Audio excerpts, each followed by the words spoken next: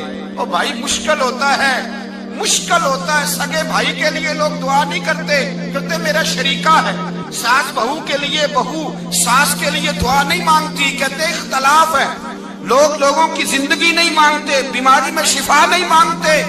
ابو سفیان کہتے ہیں آمنہ کے لال تیرے قربان جاؤں۔ حضور نے ہاتھ اٹھائے اور کہا اے اللہ مکے کی سنگلاخ پہاڑیوں پہ بارش برسا، اے اللہ کھیتیاں ہری کر دے، اے اللہ ماؤں کی چھاتیوں میں دودھ بھر دے، اللہ عورتوں کو تازگی دے دے، بچوں کو رانائی دے دے، پھلوں پھولوں کو تازگی دے دے۔ ابو سفیان کہتے پہلے حضور رو رہے تھے اور جب نبی پاک کی دعا دیکھی تو میں نے رونا شروع کر دیا، میں نے رونا شروع کر دیا۔ کہتے واپس آیا تو وہ احساس کہ یار یہ میں کس شخص سے مل کے آیا ہوں، یہ کس قسم کے آدمی سے مل کے آیا ہوں، یہ کیسا رنگ ہے، یہ کس قسم کا انداز ہے کہ جس کو میں پتھر مارتا رہا وہ میرے لیے دعائیں لے کے بیٹھا ہوا ہے، جس کو ساری زندگی ستایا ہے وہ میرے بچے کے لیے روتا ہے، میری بیٹی کے لیے اس کی آنکھ میں آنسو ہے، وہ ہمارے لیے تڑپ رہے ہیں۔ میرے بھائیوں ابو سفیان کہتے ہیں پھر دوسرا جلوہ میں نے تب دیکھا جب حضور مکے آئے، اور میں تو آخر تک لڑنے آیا تھا نا حدیبیہ تک۔ کہتے ہیں جب رسول پاک مکے آئے اور حضور نے اعلان معافی کیا تو بنتا تو یہ تھا کہ مجھے سزا ملتی، لیکن میرے مصطفیٰ کریم نے فرمایا جو ابو سفیان کے گھر میں چلا جائے گا میں اسے معاف کر دوں گا۔ کہتے ہیں میں نے کہا یہ میرے لیے کس قسم کی سزا تجویز کی ہے کہ میں عمر بھر دشمنی کرتا رہا اور یہاں رنگ عجیب ہے۔ حضور نے میرے لیے ہی اعزاز لکھ دیا، فرمایا جو ابو سفیان کی حویلی میں داخل ہو گیا میں نے معاف کیا۔ ابو سفیان کہتے ہیں پتہ نہیں کتنے پردے تھے جو اٹھ گئے، پتہ نہیں کتنی منزلیں تھیں جو طے ہو گئی، پتہ نہیں کتنے جلوے تھے جن کا نظارہ ہو گیا، اور میں نے غور سے چہرہ دیکھا تو میری آنکھوں سے پٹی اتر گئی اور مجھے عبداللہ کے یتیم بیٹے کے پیچھے محمد الرسول اللہ کے جلوے نظر آنے شروع ہو گئے۔ اخلاقی قدریں جب موجود رہتی، یہاں تو لوگ مرے ہوئے شخص کو مارتے ہیں، یہاں تو سڑک پر کتنی گراوٹ ہے اور کتنا گر گیا ہے، اخلاق ان لوگوں کا ایکسیڈنٹ ہو گیا ہے، ٹرین کی پٹری سے اتر گئی ہے، چیخ و پکار ہے، آہیں ہیں، تڑپنا ہے، رونا ہے، سسکیاں ہے، ماں کا بازو کٹا ہے پر وہ چیختی ہے ذرا میرے بیٹے کا پتہ کرو، باپ کی آنکھوں میں ریت پڑ گئی ہے پر وہ تڑپتا ہو میرا بیٹا تھا، چیخ و پکار ہو رہی ہے۔ پر ظلم ہے اس قوم کا کہ جو بچانے والے آئے ہیں وہ پہلے آتے ہی ان کی جیبیں ٹٹول رہے ہیں، ان کے بٹوے دیکھ رہے ہیں، گری ہوئی عورتوں کے یہ آپ اٹھا کر دیکھیے اخبارات، عورتوں کے گری ہوئی عورتوں کے کانوں سے بالیاں نوچی گئی اور ان کے کان تک کٹ گئے۔ یہ اس قوم کا حال ہے۔ اقبال کہتے ہیں جنہیں آتا نہیں دنیا میں کوئی فن تم ہو اور بیچ کھا دے تصورات کا۔ او بھائی اس سے بڑا اخلاق کا مظاہرہ کہاں سے لینے جاؤ گے کہ آمنہ کے لال فرماتے ہیں میرا دل کرتا ہے نماز لمبی پڑھاؤں، نماز اللہ کی نماز، دل کرتا ہے لمبی نماز پڑھاؤں، میں لمبی لمبی صورتیں تلاوت کروں، میں کھل کے رب کریم کا قرآن پڑھوں، میں اللہ تبارک و تعالیٰ کے قرآن مجید کے ذائقوں میں کھو جاؤں۔ لیکن حضور فرماتے ہیں نماز میں کسی بچے کے رونے کی آواز آتی ہے، کسی بوڑھے کی ہائے کی آواز آتی ہے، کسی بیمار آدمی کی ہائے کی آواز آتی ہے۔ نبی پاک فرماتے ہیں میں اللہ کی نماز چھوٹی کر دیتا ہوں، اللہ کے بندوں کا خیال کرتا ہوں۔ میں رب کی نماز چھوٹی کر دیتا ہوں، رب کریم کے بندوں کا خیال کرتا ہوں۔ خدا کے بندے تو ہیں ہزاروں، بنوں میں پھرتے ہیں مارے مارے، میں اس کا بندہ بنوں گا جس کو خدا کے بندوں سے۔ میرے حبیب کریم سید عالم صلی اللہ علیہ وسلم نے فرمایا اللہ کریم نے بندے کو مخلوق کو پیدا کرنے سے پہلے جو تحریر سب سے پہلے لکھی تھی نا، اللہ نے اپنے پاس جو جملے سب سے پہلے لکھے تھے بندے بنانے سے بھی پہلے، وہ فکر یہ تھے کہ ان رحمتی سبقت اعلی غضبی، رب کریم نے لکھا تھا بے شک میری رحمت زیادہ ہے، میرا غضب زیادہ نہیں ہے۔ اس نے لکھا تھا کہ میری رحمت ہمیشہ میرے غضب پر غالب رہے گی۔